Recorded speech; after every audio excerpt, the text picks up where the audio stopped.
Guys welcome back to channel. और आज हम गाने पे रिएक्शन देने वाले हैं खेसारी भैया के, जो अभी गाना रिलीज़ हुआ है। लगभग 8-10 घंटे पहले रिलीज़ हुआ है गाना। और चुम्मा लिए सारे अंग पर, आपने क्लिप तो देख ही ली होगी। और खेसारी भैया ना पूरे फुल ऑन मोड में नज़र आ रहे हैं इस गाने पे। अब यार एकदम से ऐसा गाना उन्होंने क्यों बनाया, मुझे समझ में नहीं आ रहा। और वो रिप्लाई क्यों नहीं कर रहे हैं लोगों का, मुझे ये भी समझ में नहीं आ रहा।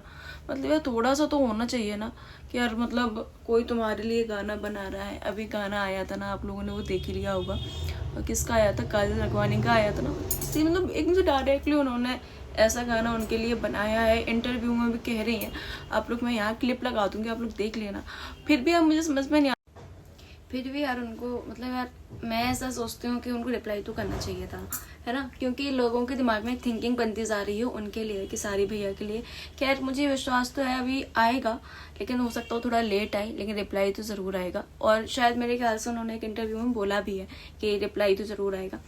और शिल्पी राज ने तो इनका साथ ऐसे छोड़ दिया है जैसे कुछ मतलब ही ना हो। क्योंकि शिल्पी राज इनके 2-3 गाने अभी आए हैं, लगातार उनमें नजर नहीं आई है, मतलब गाना नहीं गाया है उन्होंने। जबकि वो सिंगर अक्सर इनके गाने में नजर आती थी, फिर भी नहीं आई। और इस बार तो उन्होंने हद ही कर दी, काजल रघवानी के गाने में आई थी, ना तो पवन सिंह के गाने में आई हैं और ना ही खेसारी भैया के गाने में।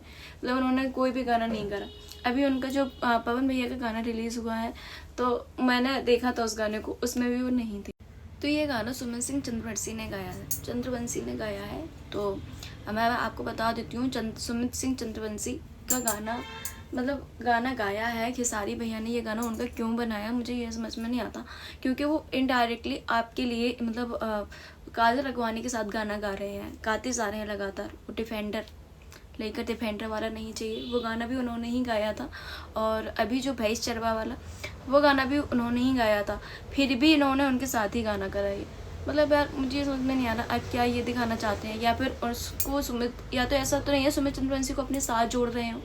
मतलब ये लड़का जो तुम्हें पता है ये लड़का आपके खिलाफ गाना गा रहा है, फिर भी आप मतलब उसके साथ ही कर रहे हैं। लेकिन मुझे ऐसा लगता है कि शायद ऐसा तो नहीं है कि कहीं खेसारी भैया सुमित को अपने साथ जोड़ना चाहते हैं।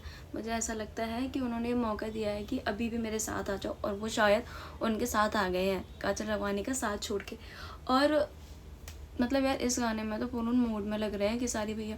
गाने में मतलब यार लगभग 8-10 घंटे हो गए हैं और कोई भी अच्छी ग्रोथ नहीं है। मतलब यार व्यूज़ तो इतने कम आ रहे हैं इस गाने पर, 2.6 लाख व्यूज़ हैं अभी बस, आप यहाँ देखो। और मुझे यार एक चीज़ समझ में नहीं आती, इतने कम व्यूज़ क्यों आ रहे हैं। बल्कि खेसारी भैया तो ट्रेंडिंग स्टार है, इनके हर गाने ट्रेंडिंग पे ही रहते हैं फिर भी। लेकिन यार चलो गाइस, आपको मेरा रिव्यू कैसा लगा कमेंट करके बताना। और मेरी आज तबीयत थोड़ी सी ठीक नहीं लग रही है, इसलिए मेरी आवाज़ में थोड़ी अलग से लग रही होगी, उसके लिए सॉरी। बाकी चैनल को सब्सक्राइब करो, वीडियो को लाइक करो। मिलते हैं नेक्स्ट वीडियो में, बाय।